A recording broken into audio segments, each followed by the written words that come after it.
Mwaramutse neza muraho.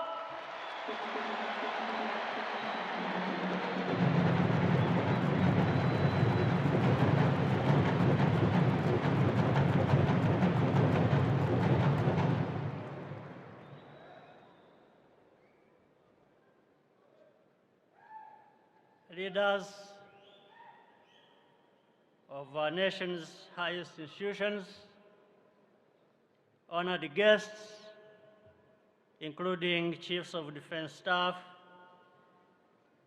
members of the diplomatic corps, friends of Rwanda, distinguished ladies and gentlemen, Banyarwanda mwese, nongeye kubasuhuza.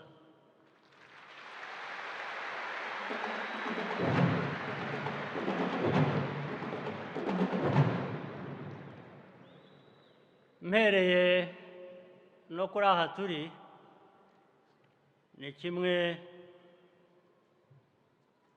mu bigaragaza uko tugenda twiyubaka twongera kubaka igihugu cyacu.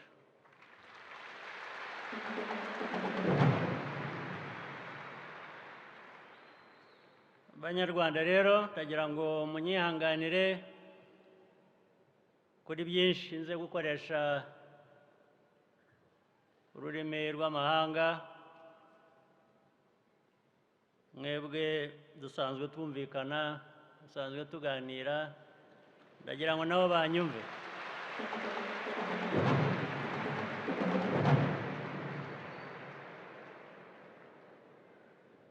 Ndagira ngo abandi batumva Ikinyarwanda banyumve batagombye gusemurirwa.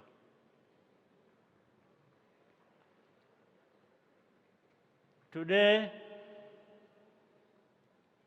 we come to the end of a period of commemoration and celebrate the liberation of our country.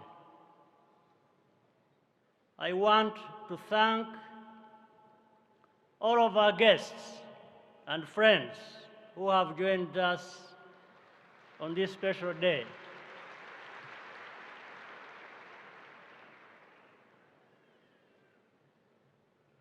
Rwandans today are better and stronger than we have ever been.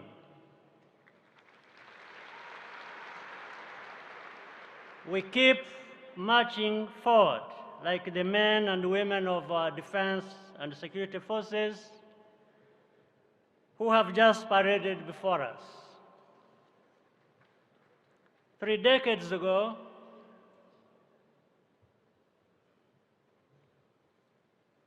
this building was the site of refuge and rescue from the surrounding neighborhoods. Rwandans flowed here for safety, and many were saved, thanks to the Rwandan Patriotic Army.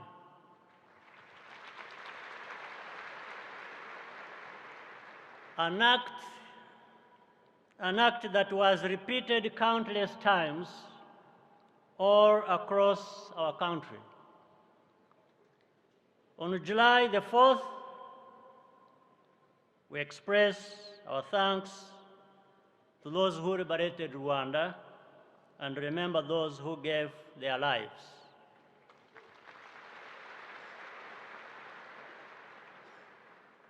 Our army and security forces are a powerful symbol of unity and safety. In opinion surveys ranking trust in public institutions, Rwandans consistently rate our security forces among the highest.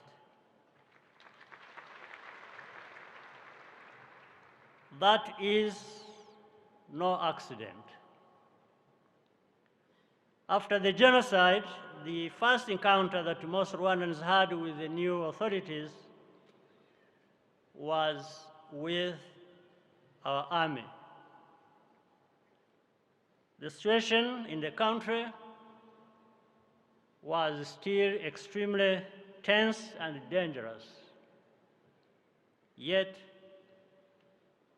our forces did everything in their power to treat all Rwandans with professionalism and humanity, setting the tone of everything that followed.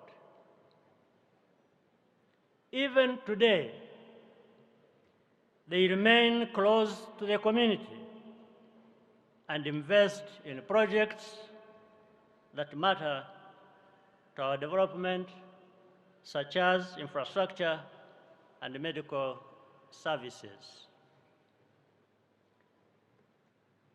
This pact of trust, which we call Igihango, is indeed the solid foundation upon which our country was rebuilt. It was not easy. Remaining principled and consistent is hard, very difficult. But that product of doing hard things is absolutely beautiful. By nature, Rwandan security posture has always been defensive, not offensive.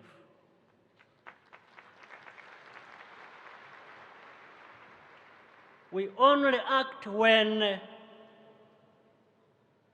trouble is brought to us. We prioritize cooperation and working together.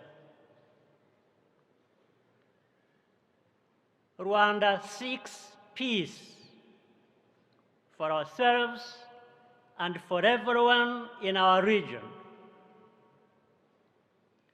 We know the value of peace just as well as anyone else, maybe even more. Where there is a need for humanitarian action,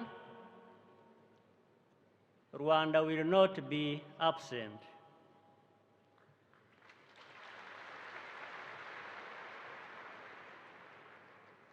But the only real answer to any humanitarian crisis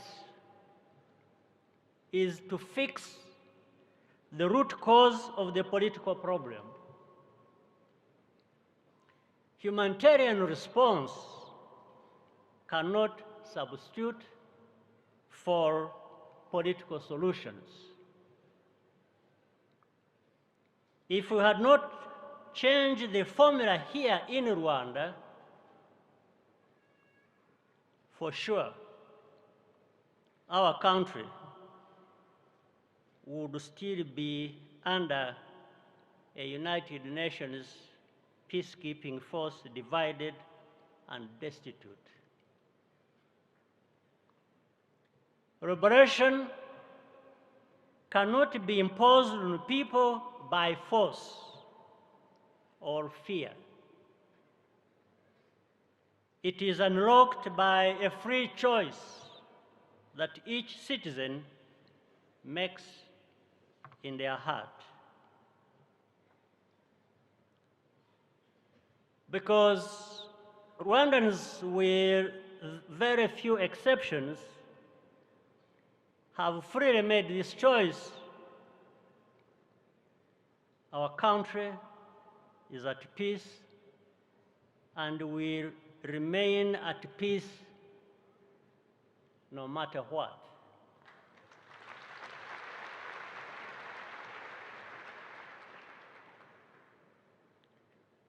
Rwanda's uniqueness only grows more notable with time. We have shattered every negative taboo and assumption about being Rwandan.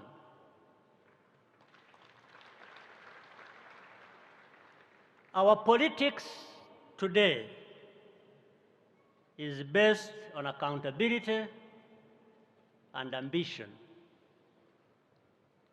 It is a way for all Rwandans to lead a better life. Politics is no longer a tool to exclude and harm each other. We respect our government, but we do not fear it, because it serves all of us without distinction. A few people outside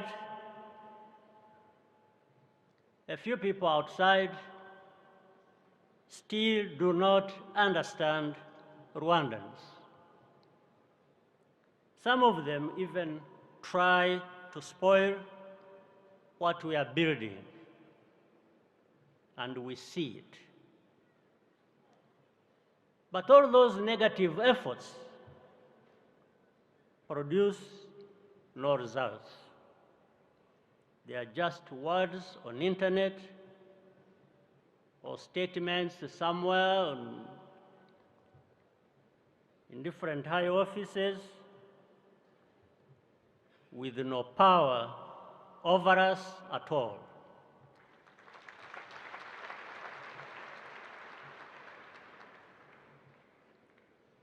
The values Rwandans have are now part of us. There is nobody and nothing powerful enough to take that away from us.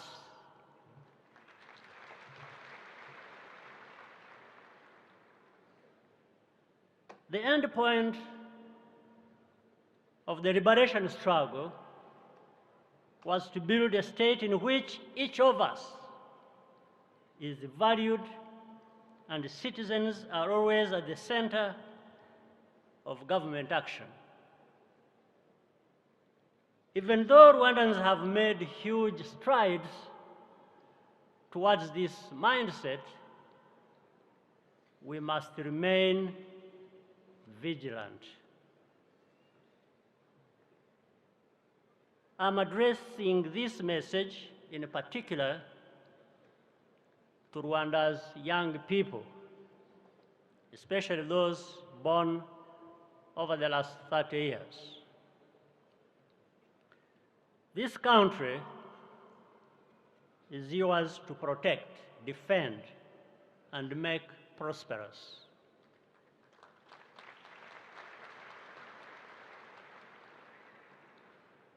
It is worth repeating that real liberation only begins when the guns fall silent. We began that stage 30 years ago, and we are counting on you, the liberation generation, to take us further. Rwanda's struggle today has a bigger scope than just surviving. It's about living well with success.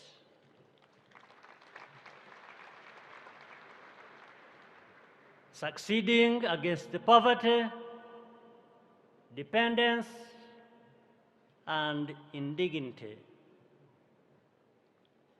Succeeding as an upright nation of Africans who play our part to build a better continent and a fairer world. You have the freedom and the opportunity to live the lives you want. But wherever your life takes you, remember your duty to uphold the good politics we have built. Speak up, take part, and give back. Those are the civic values that we want to define the next generation of Rwandans. Ubutumwa ndabubwira cyane cyane urubyiruko rw'iki gihugu cyacu, nibanda cyane ko bavutse mu myaka 30 ishize cyangwa mbere yaho gato bakiri bato. Iki gihugu nimwe mugomba kukirinda, mukakirwanirira,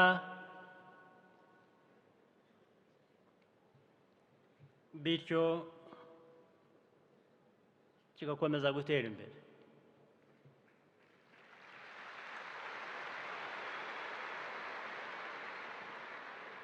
Byari ngombwa kubisubiramo, kwibohora nyako gutangira iyo urusaku rw'imbunda rugabanutse cyangwa rutagihari. Nagomba kuvuga byinshi birenze ibi, ariko nk'uko mu Kinyarwanda bivuga, kuyavuga ntabwo wayarangiza.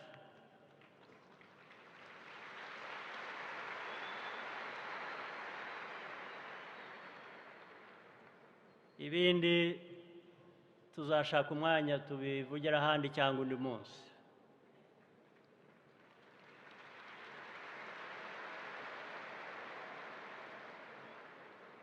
Mwese rero mbifurije umunsi mwiza wo kwibuka kwibohora inshuro ya 30. Imana ibarinde, mugire amahoro yanyu.